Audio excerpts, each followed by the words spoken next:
పొద్దున్న లేస్తే కులము మతము లేనిదే బీజేపీ నాయకుడు బండి సంజయ్ గెలుస్తాడా? సంవత్సరం నుంచి ఎంపీ ఎట్లయిండు?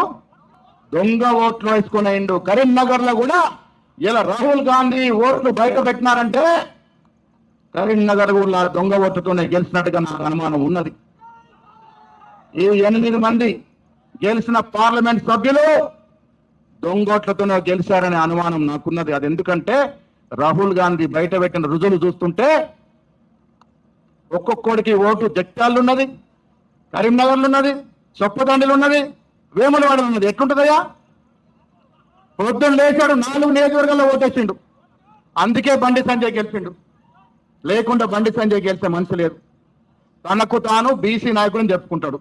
మిస్టర్ బండి సంజయ్ దేశ్ముఖ్, ఎక్కడ బీసీ అయ్యా నువ్వు? ఇలా ఒక్క మాటన మాట్లాడుతున్నావు బీసీల గురించి? రేవంత్ రెడ్డి మొనగాడు 42% రిజర్వేషన్ ఇచ్చింది. స్థానిక సంస్థలు చట్టం ఇచ్చినాం, విద్యా ఉపాధిలో చట్టం ఇచ్చినాం. ఒక రెడ్డి బిడ్డ ఉండి రేవంత్ రెడ్డి చట్టాలు తెస్తే మున్నూరు కాపు ముద్దు బిడ్డ అనే బండి సంజయ్ ఏం చేస్తున్నావా? నువ్వు ఢిల్లీకి వెళ్ళి కిషన్ రెడ్డి కాళ్లకు మడుగులెత్తుతావా? కిషన్ రెడ్డి మాటలిని, రామచంద్రరావు మాటలిని బీసీల గురించి మాట్లాడడానికి జంకుతున్నావు. నువ్వేం లీడర్ అయ్యా?